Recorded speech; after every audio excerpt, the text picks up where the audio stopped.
আপনার উইকেন্ডের দিন যদি সকাল থেকে দেখেন মুষলধারে বৃষ্টি হচ্ছে, তখন আপনি দিনটাকে কিভাবে কাটান? আমি আমার দিনটাকে কিভাবে কাটাই তার একটা ছোট স্টোরি আপনাদের সাথে শেয়ার করব। ভাবলাম ছোটবেলার শখগুলোকে এখন আবার উজ্জীবিত করি।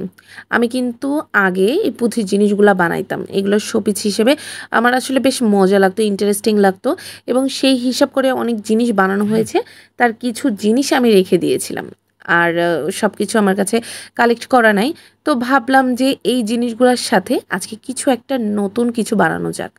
আমি চিন্তা করলাম যে আজকে একটা ক্যান্ডেল বানাবো এবং তার থিম সেট করলাম ব্লু কালার। ব্লু কালারটা কিন্তু আমার খুব ফেভারিট একটা কালার এবং পুরা ব্লু থিমের একটা নতুনভাবে আমি একটা ক্যান্ডেল বানাবো। যে ক্যান্ডেলটা আমি কখনোই এর আগে বানাইনি। আমি কিন্তু টুকিটাকে এখন শখের বসে ক্যান্ডেল বানানো শুরু করেছি। আপনারা হয়তো অনেকেই জানেন। তো চিন্তা করলাম এই মোল্ড দিয়ে এই ছোট্ট ফুলগুলার দিয়ে আমি বানাবো। তো ফুলগুলোর জন্য আমি আগে ভ্যাসলিন একটু ব্রাশ করে নিলাম যাতে হচ্ছে ফুলগুলো বের করতে আমার জন্য সুবিধা হয়। আমি কিন্তু প্যারাফিন ওয়াক্স যেটা সেটাকে কেটে নিলাম, স্টেরিক অ্যাসিড মিশিয়ে নিলাম, দেন হচ্ছে গিয়ে পানি গরম করতে দিয়ে দিলাম। আর ফ্রিগ্রেন্স হিসেবে রেখেছি রজনীগন্ধার স্মেলটা, দেখি কেমন হয়। পানিটা একটু গরম হওয়ার পরে আমি হচ্ছে কেটে রাখা যে প্যারাফিন ওয়াক্স এবং স্টেরিক অ্যাসিড সেটা কিন্তু গরম পানির মধ্যে দিয়ে দিয়েছি।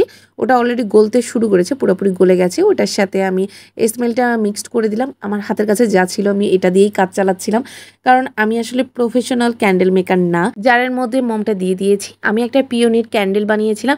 ওই ক্যান্ডেলটা জ্বালালে কেমন লাগে সেটা দেখার জন্যই আমি জ্বালিয়ে দিয়েছি, কারণ এটাকে আমি গলিয়ে নতুন করে আমি ক্যান্ডেলের ফুলগুলা বানাবো। এই কারণে থিমটা যেহেতু নীল সেট করেছিলাম এই জন্য ফুলগুলা সব নীল কালারের করে ফেলছি। আর পিওনির যে ক্যান্ডেলটা আমি গলিয়ে ফেলেছি ওইটা দিয়ে কিন্তু আবার নতুন করে পুরো ব্লু একটা পিওনি ক্যান্ডেল আমি আবার নতুন করে বানাবো। এই জন্য হচ্ছে এই মোলটাকে আগে সেট করে নিই। আমার পুরো ফুলগুলা কিন্তু সেট হয়ে গেছে। আমি কিন্তু নিজেও জানি না যে এইটা দিয়ে আসলে এই ফুলগুলা কেমন লাগবে। এই যে পিওনির মোল্ড সেট করে রেখেছি, এখন হচ্ছে সেই ব্লু কালার দিয়ে নতুন আরেকটা বানাবো। এখন হচ্ছে এটা খুলে দেখার পালা, যে খুলে দেখার পরে জিনিসটা আসলে কতটা সুন্দর হয়েছে। এই যে আমার কিন্তু ক্যান্ডেল অলরেডি সব কিছুই জমে গেছে। এখন আমি ফুলগুলা ভ্যাসলিন লাগানো ছিল বিধায় এত ইজিলি ফুলগুলা খুলে আসতেছে না।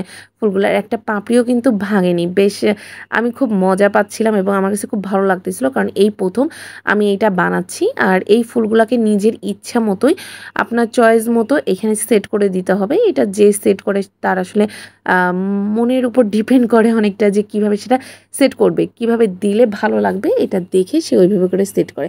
আমিও ওইভাবে করে সেট করেছি। আমার ক্যান্ডেল কিন্তু অলমোস্ট রেডি। যেমন ব্লু থিমে চেয়েছিলাম ঠিক তেমন ব্লু থিমেরই আমি বানিয়েছি। এখন হচ্ছে পিওনির ক্যান্ডেলটা আমি আনমোল্ড করব। যদিও পিওনির ক্যান্ডেলটা এর আগেও আমি বানিয়েছি। এটা যদিও আগেরবার যখন বানিয়েছিলাম তখন আমি দুইটা শেডের করেছিলাম, ব্লু এবং সাদা। ওইটার কিছু কিছু পাপড়ি ভেঙে গিয়েছিল, বাট এইটার পাপড়িটা কিন্তু খুব ভালোভাবেই সেট হয়েছে। পাপড়িটা কিন্তু ভাঙেনি। এই হচ্ছে আমার পুরা ক্যান্ডেলের লুক। কেমন হয়েছে অবশ্যই কিন্তু আমাকে জানাতে হবে। আমার প্রথম বানানো নীল থিমের এই জার ক্যান্ডেলটা। নেক্সট টাইম আপনাদের সাথে অন্য কিছু শেয়ার করব। আজকের মতো এখানেই, আল্লাহ হাফেজ।